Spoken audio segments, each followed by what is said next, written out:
കാലഘട്ടത്തിൽ ഇവരെല്ലാം ഇവിടെ അധിവാസം ഉറപ്പിച്ച സമയത്ത് പടിയത്തുണ്ടായിരുന്ന ഒരു കുടുംബം നാടുവാഴിയായി മാറുകയാണ്.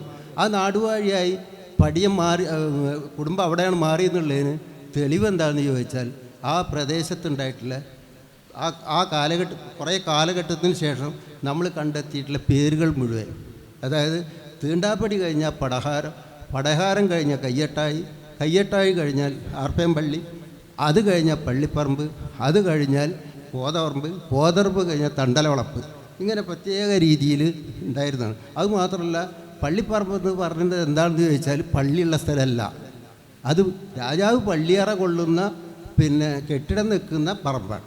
ആ പള്ളിപ്പറമ്പിൻ്റെ അതിൻ്റെ തൊട്ടടുത്ത് തന്നെയാണ് തട്ടകം. ഈ പണ്ട് കുലധർമ്മ വിഭാഗത്തിനും രാജാക്കന്മാർക്കൊക്കെ തട്ടകം ഉണ്ടാവും. അതുപോലെ അവിടെ തട്ടകം ഉണ്ടായിരുന്നു. അത് പിന്നീട് ഈ അവസാനത്തെ ചേരമാൻ പെരുമാൾ മക്കത്തേക്ക് പോകുന്നത്, ആ മക്കത്ത് പോയി എന്നുള്ളതിന് ഒട്ടനവധി പുസ്തകങ്ങളിലെ തെളിവുകളുണ്ട്. അതിലൊക്കെ നമ്മൾ കടക്കുമ്പോൾ ഒരുപാട് പറയേണ്ടി വരും. പക്ഷേ മക്കത്ത് പോകുമ്പോൾ ഈ രാജ്യങ്ങളെല്ലാം വിഭജിക്കപ്പെട്ടതിൽ വെട്ടത്ത് രാജാവിന് 21 ദേശങ്ങൾ ഒരുമിച്ച് കിട്ടുകയാണ്. ആ 21 ദേശങ്ങൾ ഒരുമിച്ച് കിട്ടാൻ നമ്പൂരിമാർ, ബ്രാഹ്മണ തടിയാതിരിമാർ, അതായത് ഏതാണ്ട് 7-ാം നൂറ്റാണ്ടായപ്പോഴേക്ക് 3-ാം നൂറ്റാണ്ടിൽ കയറി വന്നിട്ടുള്ള ഈ ബി സി 3-ാം നൂറ്റാണ്ടിൽ ആദ്യത്തിൽ വന്നതെങ്കിലും പിന്നീട് 4-ാം നൂറ്റാണ്ടിലായപ്പോൾ ഈ നമ്പൂരിമാർ ഇവിടുത്തെ അവർ സഭകളുണ്ടാക്കി തളിയാതിരി പ്രത്യേകിച്ച് കുറച്ച് ക്ഷേത്രങ്ങൾ ചേർത്തിട്ടുള്ള തളിയാതിരിമാരുണ്ടാക്കി അവർ ഭരണത്തിൽ ഇടപെടാൻ തുടങ്ങിയ കാലമാണ്. ആ ഭരണത്തിൽ ഇടപെട്ടതിൻ്റെ അടിസ്ഥാനത്തിലാണ് 12 കൊല്ലം കൂടുമ്പോൾ രാജാവിൻ്റെ ഭരിച്ചുകൊണ്ടിരിക്കുന്ന രാജാവിൻ്റെ രാജഭരണം അവസാനിപ്പിച്ച് മറ്റൊരു രാജാവിന് അധികാരം ഏൽക്കുന്ന ചടങ്ങ് വരെയുള്ളതാണ് മാമാങ്കം. അതിൻ്റെ വിഷയം അതാണ്. അതോട് ബന്ധപ്പെട്ടിട്ട് ഈ ബ്രാഹ്മണരാണ് സത്യത്തിൽ, നമ്പൂരിമാരാണ് യോഗസഭ, അതായത് തളിയാതിരിമാരാണ് ഇവരെ രാജഭരണത്തിൽ ഇടപെടാൻ തുടങ്ങുന്നത്. അങ്ങനെ വെട്ടത്ത് രാജാവിന് 21 ദേശങ്ങൾ കൊടുക്കുന്നതിൽ ഇവിടെ ഇടപെട്ടിട്ടുണ്ടാകാം. അങ്ങനെ ഇടപെട്ട് കിട്ടിയ ദേശത്തോടുകൂടി വന്നപ്പോഴാണ് പടിയത്ത് നിന്നും ഈ നാടുവാഴിയെ, വെട്ടത്തിൻ്റെ രാജാവായതോടുകൂടിയിട്ട് നാടുവാഴിയെ ബ്രാഹ്മണർ, നമ്പൂരിമാർ അവരുടെ ശരിക്കും പറഞ്ഞ ആലിശ്ശേരി എന്ന പ്രദേശത്തേക്ക് ഇങ്ങോട്ട് മാറ്റി എന്നുള്ളതിനുള്ള ഒരുപാട് തെളിവുകൾ ഉണ്ടവിടെ, ശേഷിപ്പുണ്ട്. ആ ശേഷിപ്പിൻ്റെ അടിസ്ഥാനത്തിലാണ് ഞാൻ പറയുന്നത്. ഇവിടെ മാറ്റി വെട്ടത്ത് കോവിലകം അതിനോട് ബന്ധപ്പെട്ടുള്ള എല്ലാം കെട്ടിടങ്ങളുമായി അവിടെയാണ് പിന്നീട് ആസ്ഥാനം ഉണ്ടായിരുന്നത്.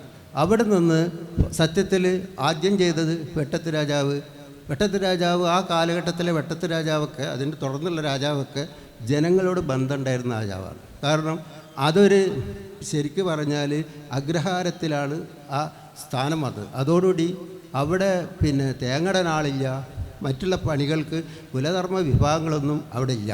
പക്ഷേ അതിനൊക്കെ ഈ വെട്ടത്ത് രാജാവ് വടക്കൻ പ്രദേശത്ത് പോയി കൊണ്ടുവന്നതെന്നാണ് പറയുന്നത്. ഇതൊക്കെ പറയുന്നത് ആരാണ്? ശരിക്ക് പറഞ്ഞാൽ ഇവർ നമ്മളെ ഈ ഓരോ ജാതി വിഭാഗത്തിൻ്റെ ആളുകൾക്കും ഇവിടുത്തെ ഈ നാട്ടിൽ കഥകളുണ്ട്, ചരിത്രങ്ങളുണ്ട്. ആ ചരിത്രത്തിലൊക്കെ ഈ വിഷയം ഉൾക്കൊള്ളുന്നുണ്ട്. ഇങ്ങനെ സത്യത്തിൽ ഇത് പറഞ്ഞു മുന്നോട്ട് പോകും. ക്ലോസ് ചെയ്യാം. എന്നാലും ഞാനിത് ഇവിടെ വെച്ച് നിർത്തുകയാണ്. കാരണം ഈ അരമണിക്കൂർ കൊണ്ടോ 15 മിനിറ്റ് കൊണ്ടോ ഈ ചരിത്രമൊന്നും പറയാൻ പറ്റുന്നത് കാര്യമല്ല. ഇത് ഞാനിവിടെ അവസാനിപ്പിക്കുകയാണ്. പ്രത്യേകിച്ച് സാർ ഇവിടെ ഉള്ളതുകൊണ്ട് അദ്ദേഹം ബാക്കി കാര്യങ്ങളൊക്കെ വിശദമായിട്ട് പറയുകയും ചെയ്യും.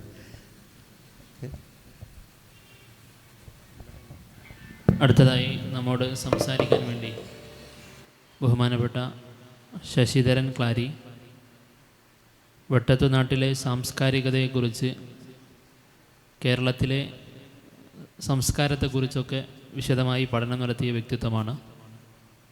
അദ്ദേഹം ഇവിടെ എത്തിയിട്ടുണ്ട്. അദ്ദേഹം വെട്ടത്തു നാട്ടിൻ്റെ സാംസ്കാരികതയെക്കുറിച്ച് നമ്മോട് സംവദിക്കും. അദ്ദേഹത്തെ സാദരം ക്ഷണിക്കുന്നു.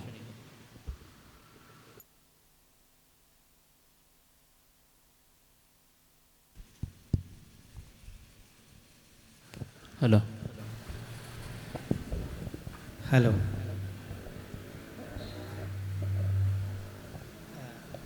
പ്രിയമുള്ളവരെ,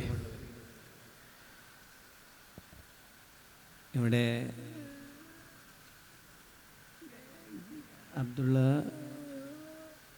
കുറേ കാര്യങ്ങൾ സംസാരിച്ചു. സത്യത്തിൽ വെട്ടത്തുനാടിനെക്കുറിച്ച്, അതിൻ്റെ നാട്ടുവഴികളെക്കുറിച്ചും നാട്ടുമൊഴികളെക്കുറിച്ചും എന്നേക്കാൾ പറയാൻ യോഗ്യനായ വ്യക്തി ബഹുമാന്യനായ അബ്ദുള്ള തന്നെയാണ് എന്ന് ഞാൻ ആദ്യമേ പറയുകയാണ്. അതിന് കാരണം, ഞാൻ പഠിച്ചതിനേക്കാൾ ഏറെ കാര്യങ്ങൾ ഈ നാടുമായി ബന്ധപ്പെട്ടുകൊണ്ട് അദ്ദേഹം പഠിച്ചിട്ടുണ്ട് എന്നുള്ളത് തന്നെയാണ്.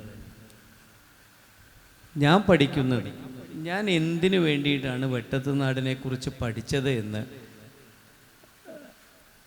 ഭരതമാഷ് വരുന്നുണ്ട്. ഞാൻ എന്തിനു വേണ്ടിയിട്ടാണ് ഞാൻ പഠിച്ചത് എന്നുള്ളത്, അല്ലെങ്കിൽ എന്തായിരുന്നു എൻ്റെ ലക്ഷ്യം എന്നുള്ളതും ഞാൻ സൂചിപ്പിക്കുക മാത്രമാണ്.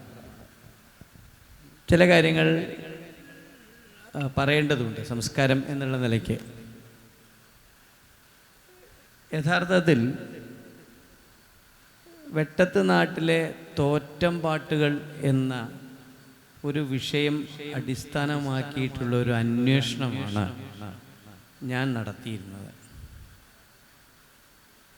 അപ്പോഴാണ് വെട്ടത്തുനാട്ടിലെ തോറ്റംപാട്ടുകൾ എന്ന്, തോറ്റംപാട്ടുകൾ എൻ്റെ ഒരു പഠന മേഖല. ഞാൻ യൂണിവേഴ്സിറ്റിയിൽ PhD ഒക്കെ ചെയ്തത് ഇത്തരത്തിലുള്ള തോറ്റംപാട്ട് കലകൾ, തോറ്റംപാട്ട്, അതിൻ്റെ സംസ്കാരം, അതിൻ്റെ തന്നെ മതത്തിനപ്പുറമുള്ള സംസ്കാരം, അല്ലെങ്കിൽ ജനകീയ സംസ്കാരം എന്ന് വേണമെങ്കിൽ പറയാം, മതനിരപേക്ഷ സംസ്കാരം എന്ന് പറയാം. അത്തരം കാര്യങ്ങളിൽ ഊന്നിയിട്ടുള്ള പഠനങ്ങളാണ് യൂണിവേഴ്സിറ്റിയിൽ നിന്ന് തന്നെയാണ്, കാലിക്കറ്റ് യൂണിവേഴ്സിറ്റിയിൽ നിന്ന് തന്നെയാണ് ഞാൻ പഠിച്ചത്. അങ്ങനെ പഠിക്കുന്ന കൂട്ടത്തിലാണ് നമ്മുടെ നാടിനെക്കുറിച്ച്, വെട്ടത്തുനാടിനെക്കുറിച്ച് പഠിക്കാൻ ഇടയായത്. ഞാൻ ക്ലാരിക്കാരനാണ്. ക്ലാരി പഴയകാല വെട്ടത്തുനാടിൻ്റെ, നേരത്തെ ഇവിടെ സൂചിപ്പിച്ച 32 അംശങ്ങളിൽ, അത് പിന്നീട് ചില അംശങ്ങൾ, ഇവിടെ ചാലിയത്തെക്കുറിച്ച്, ചാലിയൊക്കെ പിന്നീട് ഇതിന്ന് വിട്ടുപോയത് പറഞ്ഞാൽ പോർച്ചുഗീസുകാരൊക്കെ, അതൊക്കെ ചരിത്രപരമായ, ഞാൻ അതിലേക്കൊന്നും കടക്കുന്നില്ല. ഞാൻ എൻ്റെ സംസ്കാരത്തിൽ മാത്രം ഊന്നാണ്. അപ്പോൾ ക്ലാരി യഥാർത്ഥത്തിൽ വെട്ടത്തുനാടിൻ്റെ ഭാഗമാണ്. അതായത് ഞാൻ ജനിച്ചു വളർന്ന എൻ്റെ നാട് പഴയകാല വെട്ടത്തുനാടിൻ്റെ ഭാഗമാണ് എന്നർത്ഥം. ആ നാട്ടിൽ ജീവിക്കുമ്പോൾ അവിടെ ഉണ്ടായിരുന്ന ജനതയെക്കുറിച്ച്, ഇപ്പോൾ ഇവിടെ സംസ്കാരത്തെക്കുറിച്ചാണ് സൂചിപ്പിക്കുന്നത്. സംസ്കാരം എന്ന് പറയുന്നത് ഇവിടെ സൂചിപ്പിച്ചു, ജീവിതത്തിൻ്റെ രീതികളാണ്, ജീവിതത്തിൻ്റെ വ്യത്യസ്ത ഘട്ടങ്ങളിലുള്ള വൈവിധ്യമാർന്ന കാര്യങ്ങളാണ്, ജീവിതമാണ്. ജീവിതം എന്ന് പറയുന്നത് നാടോടി ജീവിതമാണ്, നാട്ടുകാരുടെ ജീവിതമാണ്, ജനങ്ങളുടെ ജീവിതമാണ്. യഥാർത്ഥത്തിൽ ചരിത്രത്തിൽ പലപ്പോഴും, നമ്മുടെയൊക്കെ ചരിത്രത്തിൽ പലപ്പോഴും രാജാക്കന്മാരുടെ ചരിത്രം മാത്രമേ ഉണ്ടാവൂ. പക്ഷെ അത് ചരിത്രമല്ല, അതൊരു ഭാഗികമായ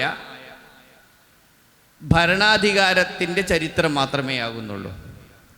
ചരിത്രം എന്ന് പറയുന്നത് ഒരു സമൂഹത്തിൻ്റെയാണ്, ഒരു ജീവിതത്തിൻ്റെയാണ്. ജീവിതം എന്ന് പറയുന്നത് മനുഷ്യ ജീവിതമാണ്, മാനവ ജീവിതമാണ്. ആ മാനവ ജീവിതത്തിൻ്റെ വ്യത്യസ്തമായ രീതികളെയാണ് നമ്മൾ സംസ്കാരം എന്നതുകൊണ്ട് ഉദ്ദേശിക്കുന്നത്. അപ്പോൾ വെട്ടത്തുനാടിൻ്റെ സംസ്കാരം എന്ന് പറയുമ്പോൾ വെട്ടത്തുനാട്ടിലെ ജനങ്ങളുടെ ജീവിതവുമായി ബന്ധപ്പെട്ട കാര്യങ്ങൾ തന്നെയാണ് ഉള്ളത്. ഇവിടെ എഴുതി വെച്ചത് വെട്ടം 8 കാതം എന്നാണ്. ഒരു കാതം 4 നാഴികയാണ്. നാഴിക എന്നുള്ളത് പഴയൊരു കണക്കാണ്. ഇപ്പോൾ ആ കണക്കില്ല, നാഴികകളില്ല, ഇപ്പോൾ മൈൽ ആണ്. അപ്പോൾ പഴയ കാലത്ത് ഒരു നാഴികയാണ്. അപ്പോൾ വെട്ടം 8 കാതം, അപ്പോൾ ഒരു കാതം 4 നാഴിക, അപ്പോൾ 8 കാതം എന്ന് പറഞ്ഞാൽ 32 നാഴികയാണ്. 32 നാഴിക ചുറ്റളവ് എന്ന് ഞാൻ വിശ്വസിക്കുന്ന കാരണം അത് ഒരു ചോദ്യം വരാവുന്നതാണ്, വിസ്തീർണമായിക്കൂടെ എന്ന്. 8x4 വിസ്തീർണമായിക്കൂടെ എന്ന് ചോദിക്കാവുന്നതാണ്. പക്ഷെ ഞാൻ മനസ്സിലാക്കിയത് അതവിടെ ചുറ്റളവിലേക്ക്, ഇതിൻ്റെ മൊത്തം പ്രദേശം 32 നാഴികയിലേക്ക്, ഇപ്പോഴത്തെ വേണമെങ്കിൽ മൈലിലേക്ക്, ഞാനതങ്ങനെ പറഞ്ഞു എന്നേ ഉള്ളൂ. അബ്ദുള്ളയൊക്കെ ചിലപ്പോൾ അത് തെറ്റാണെന്ന് പറയും, കാരണം മൈലല്ല, പഴയ കണക്ക് വെച്ചിട്ട് നാഴിക തന്നെയാണ്. അതിലേക്ക് ചുരുക്കുമ്പോൾ അതിൻ്റെ അതിർത്തി എന്ന് പറയുന്നത്, എൻ്റെ ഒരതിർത്തി